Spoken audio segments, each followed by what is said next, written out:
हरे कृष्णा। एक मूवी आ रही है या आ चुकी है, उसका नाम है कृष्ण एंड हिज लीला, जिसमें एक गधा 3 गधियों के साथ में लीला कर रहा है और उसका नाम, उस पिक्चर का नाम क्या रखा गया है? कृष्ण एंड हिज लीला। देखिए क्या भ्रष्ट लोग हैं बॉलीवुड वाले, ये क्या हमारी संस्कृति को करना चाहते हैं। ये तीनों गधे हैं, भगवान की लीला को समझ नहीं सकते और अपने आप को बड़ा फिल्म स्टार समझ रहे, सोच रहे कि हम बड़े फेमस हो जाएंगे। देखिए हम इसको एक छोटी सी स्टोरी के माध्यम से समझते हैं कि एग्जैक्टली है क्या। एक बार एक गधा था, किसी गांव में कोई देवी या देवता की किसी की पूजा थी, तो उन्होंने एक घोड़ा गाड़ी बना रखी थी। आखिरी समय पर घोड़ा बीमार हो गया और घोड़ा जो है गिर गया। अब भाई घोड़ा गाड़ी कौन खींचेगा, अभी देवी देवता जो भी था उसकी यात्रा भी निकालनी है। तो उन्होंने देखा कि पास में गधा खड़ा है, भोले भाले लोग थे, गधे को उन्होंने गाड़ी में लगा दिया और उसके ऊपर जो देवता की मूर्ति को रख दिया और यात्रा निकालने लगे। तो सब देवता की मूर्ति देख करके सब लोग फूल फेंक रहे हैं, सब लोग जय जयकार कर रहे हैं और गधा जो है उसको दिख नहीं रहा है पीछे क्या रखा हुआ है गाड़ी पे। वो गधा सोच रहा है कि सब मेरी जय जयकार कर रहे हैं, सब मेरे चरणों में फूल फेंक रहे हैं, सब जय जयकार बोल रहे हैं। तो गधा जो है बड़ा प्रसन्न हो जाता है और आगे चल के जब ज्यादा लोग करते हैं तो वो खुशी के मारे और जो टांग उछालता है वो पीछे जो गाड़ी पे देवता की मूर्ति जो वो पीछे गिर जाती है और देवता की मूर्ति टूट जाती है। जैसे ही मूर्ति टूटती है सारे गांव वाले डंडे से फिर उस गधे की जो पूजा करते हैं, गधे को नानी याद आ जाती है। इसमें शिक्षा क्या है?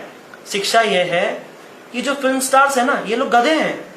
ये लोग भगवान का नाम क्यों इस्तेमाल कर रहे हैं? ताकि इनको पॉपुलैरिटी मिले, इनको लोगों का अटेंशन मिले, इसलिए भगवान का नाम ये सब यूज करते हैं। क्योंकि स्वाभाविक रूप में भगवान का नाम सुन करके लोगों की आकर्षण होता है कि भाई क्या दिखाना चाह रहे हैं, भाई क्या है। लेकिन ये लोग इसे गलत इस्तेमाल करते हैं, ठीक उस गधे की तरह, और अंत में इनकी गति भी गधे वाली होने वाली है। फिर ये ऐसी फांसी खा करके और ऐसी लटक लुटुक के ही मरते हैं ये बॉलीवुड वाले। फिर अंत में गधे है ना, क्योंकि जैसे उस गधे की दशा हुई ना, इनकी भी वैसी दशा होने वाली है आने वाले समय में। आपको तो पता ही है, आपने देखा अभी कुछ दिन पहले मर रहे हैं लोग ऐसी गधे के जैसे, सड़ के मरते हैं। कृष्ण कौन है उनको समझना बहुत कठिन है। बड़े बड़े देवता ब्रह्मा, रुद्र, वरुण, जिनकी दिव्य स्तुति करते हैं, ऋषि मुनि उनका ध्यान लगाकर बैठे तब भी उनको जान नहीं सकते।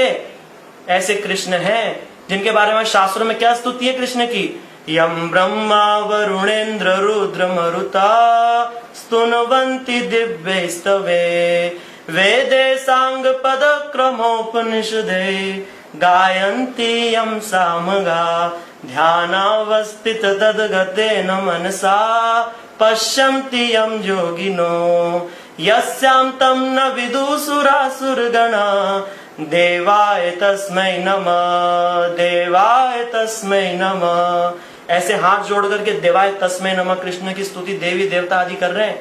ऋषि मुनि, पूरे भारतीय संस्कृति जिन पर आधारित है, जिन पर हमारे गोत्र हैं, अत्रि, वैशिष्ट, पराशर आदि, वो सब कृष्ण का ध्यान करते हैं। बोला ना पश्यन्ति यम योगिनो। ये जो बॉलीवुड वाले हैं, ये जो पिक्चरें बना करके, ये सिर्फ हमारा नहीं, हमारे ऋषि मुनि कुल परंपरा संस्कृति सबका अपमान कर रहे हैं। इसलिए कोई भी जाकर के इन पिक्चरों को मत देखो और इसका विरोध करो, इनको रोकने का प्रयास करो। लगातार देखने में आ रहा है ये बॉलीवुड जो है ये हमारी ही केवल और केवल मात्र जो सत्य सनातन संस्कृति है, केवल उसी पर ही ये लोग कुठाराघात कर रहे हैं और किसी धर्म और किसी संस्था पे ये लोग नहीं बोलते हैं। क्यों? क्योंकि हिंदू सहिष्णु है ना। क्या सीखा है? सहन करो, पर इतना भी सहन नहीं करना चाहिए भैया। हाँ, जब रावण ने राम के बारे में कुछ उल्टा बोला तो हनुमान जी ने लंका में आग लगा दी। हनुमान जी से हमें सीखना चाहिए, ऐसे दुष्टों को कभी भी सहन नहीं करना चाहिए। सज्जन की बातें सहन करना है, दुष्टों की बातें नहीं। धर्म विरोधी व्यक्ति की बातें हमें सहन नहीं करना है। अब आते हैं कृष्ण के बारे में। भाई इनका कई बार देखते हैं कि भाई उल्टा पुल्टा रास को लेकर के ये लोग पिक्चरें बनाते, क्या क्या डालते हैं उसके अंदर, कुछ समझते नहीं है। गीता पढ़ी नहीं, भागवत पढ़ी नहीं, भगवान की लीला समझते नहीं। हाँ, तैत्तिरीय उपनिषद के अंदर लिखा हुआ है कि कृष्ण जो है वो अखंड ब्रह्मचारी है। और इसकी कथा भी आती है भागवत के अंदर, पढ़ो तो मूर्खो। क्या कथा आती है? जब गोपियां जो है दुर्वासा ऋषि के पास जा रही हैं उनको प्रणाम करने, उनको फल आदि दान करने, यही ब्रज की कथा है, तब वो कृष्ण से कह रही है, कृष्ण इतनी बड़ी यमुना कैसे पार करेंगे? तो कृष्ण कह रहे हैं यमुना जी को कहना कि अगर कृष्ण अखंड ब्रह्मचारी है तो मुझे रास्ता दे दो, हमें रास्ता दे दो। और जब गोपियां जाकर के बोलती हैं तो यमुना जी दोनों साइड से रास्ता देती हैं और वो बीच से निकल करके जाते हैं दुर्वासा ऋषि के आश्रम। तो ये क्या है? कृष्ण अखंड ब्रह्मचारी हैं। क्यों? क्या इसका कोई प्रमाण है शास्त्रों में? बोला हाँ इसका प्रमाण है। क्या प्रमाण है? बोले तेजीय शाम न दोषाय, हाँ तेजीय शाम न दोषाय बहने सर्व भुजो यथा। जो तेजवान, हाँ जो ऐसे व्यक्ति होते हैं जो तेजवान जो होते हैं उनको ये दोष नहीं लगता। जैसे सूर्य की किरणें सब पे पड़ती है, मल मूत्र गंदगी कीचड़ सब पे पड़ती है, तो क्या उससे क्या सूर्य अपवित्र हो जाता है? कभी अपवित्र नहीं होता, बल्कि वो उनको पवित्र कर देता है। हम अगर मल को स्पर्श कर लें, किसी की छू लें हम मल को, तो हम अपवित्र नहाते हैं, हमको गंदा महसूस होता है, लेकिन सूर्य उसको भी पवित्र कर देता है। ठीक इस प्रकार कृष्ण हर समय परम पवित्र हैं। और अगर तुम कृष्ण की लीला का अनुकरण करोगे तो मरोगे। एक ही लीला का अनुकरण क्यों करते हो? कृष्ण तो और भी बहुत सी लीला करी है, उनका भी अनुकरण करो ना। जैसे कृष्ण ने कालिया मर्दन किया, हाँ जहरीला कालिया, उसके हजारों फन हैं जहरीले, कृष्ण उस पर नृत्य कर रहे हैं, कृष्ण उस पर नृत्य कर रहे हैं। तुम जाओ एक कोबरा गले में डाल करके नृत्य करके देखो जहर वाला, पता लग जाएगा कृष्ण बनने में क्या स्वाद है। कृष्ण ने गोवर्धन धारण किया, जरा 10 किलो का पत्थर लेकर जरा 10 मिनट खड़े तो रहो, पता लग जाएगा कृष्ण बनने में क्या आनंद है।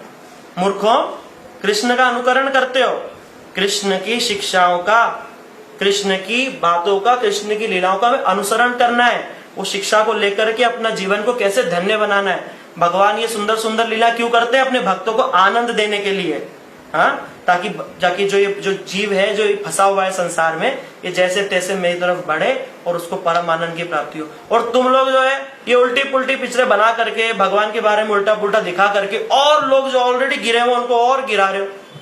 इसीलिए भैया सावधान हो जाओ। कृष्ण के विषय में, राम के विषय में अगर ये शब्द यूज करने से पहले आप लोग सावधान हो जाओ, ये सब चीजों का यूज मत करो। और एक और बात, हमारे एक बहुत बड़े आचार्य हुए, उनका नाम है श्रील ऐसी भक्तिवेदांत स्वामी महाराज, हमारे गुरु वर्ग है।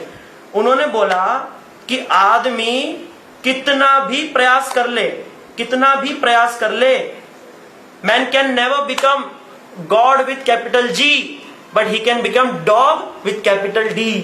तुम कुत्ते जरूर बन सकते हो, लेकिन भगवान नहीं बन सकते।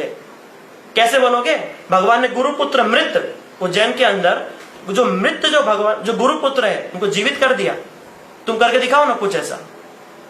कुछ कर सकते नहीं, कुछ पता नहीं, लेकिन बस बोल करके लोगों का अटेंशन लेना है। तुम लोग, किसी ने नहीं बोला तुम्हें अश्लीलता फैलानी, फैलाओ ना, किसने मना करा है? अपने माता पिता का नाम यूज करो ना, यूज करो कि मेरी माँ मेरे बाप के साथ में ऐसे करती है, अपना यूज करो ना। आजकल लोग एक स्त्री दो स्त्री लोगों से संभलती नहीं है।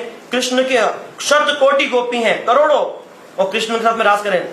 तुम क्या लगता है वो काम लीला है? वो परम पवित्र प्रेम लीला है। उस तुम सोचते हो कि जो कृष्ण का जो अप्राकृतिक जो प्रेम है, तुम इस जगत का साधारण ये जो तुच्छ सेक्स ये काम समझते हो, बिल्कुल ये नहीं है। अगर इनके बारे में जानना चाहते हो तो भाई आओ, शरण लो साधु की। पर यहां मैं एक बात कहना चाहूंगा, कृष्ण तो बड़े ही दयालु हैं, कृष्ण बड़े ही दयालु हैं। कृष्ण क्या है? कृष्ण इतने दयालु हैं कि वो तुम्हारे जैसे पापियों को भी पवित्र करने वाले, जो तुम कृष्ण के बारे में उल्टा पुल्टा बोलने वाले, अगर आप भी आकर के कृष्ण की शरण लोगे तो कृष्ण आपको भी पापों से मुक्त कर देंगे। क्या बोल रहे हैं कृष्ण? कृष्ण कह रहे हैं ना गीता के अंदर, क्या कह रहे हैं? सर्व धर्मान परित्यज्य मामेकम शरणम व्रज अहम त्वाम सर्व पापेभ्यो मोक्षयिष्यामि मा शुचः। पाप जो किया उससे भी मुक्त कर दूंगा। इसलिए आओ, जानो तो सही कृष्ण कौन है। माना रासलीला अट्रैक्टिव है, हाँ माना रासलीला अट्रैक्टिव है, लेकिन उसका वास्तविक अर्थ तो जानो। और अंत में तो मैं बस इतना ही कहना चाहूंगा, इससे बड़ा हृदय दुखी होता है। अंत में तो ये बोलना चाहूंगा कि भगवान की इतनी मधुर लीलाओं को छोड़ करके, भगवान का चरित्र इतना मधुर चरित्र है, उसको अपने जीवन में आचरण में लाने की बजाय राम कृष्ण का ये जो अभद्रता फैला रहे हो उनके नाम पर, तुम्हारे जीवन पे धिक्कार है, थू है। और जो माता पिता जिन्होंने ये शिक्षा आपको दी है, कहां से लाए हो ये शिक्षा? जिसने भी दी है उन पर भी थू है। और ऐसे माता पिता जो अपने बच्चों को भगवान के नाम की शिक्षा नहीं देते, नहीं तो वास्तव माता पिता है ही नहीं, दुश्मन है, दुष्ट है। क्या लिखा है? सगुरो स पिता चापी स माता बांधवो पीसन शिक्षये चेत सदा स्मर्तुम हरेर नामेव केवलम। वही माता माता है, वही पिता पिता है, वही बंधु बंधु, वही गुरु गुरु है, जो अपने आश्रित लोगों को हमेशा ये बोले कि भाई भगवान का नाम करो, और जो इसका उल्टा बोलते हैं उन पे धिक्कार है। सावधान हो जाओ, बस इतना ही कहना चाहते हैं। हरे कृष्णा।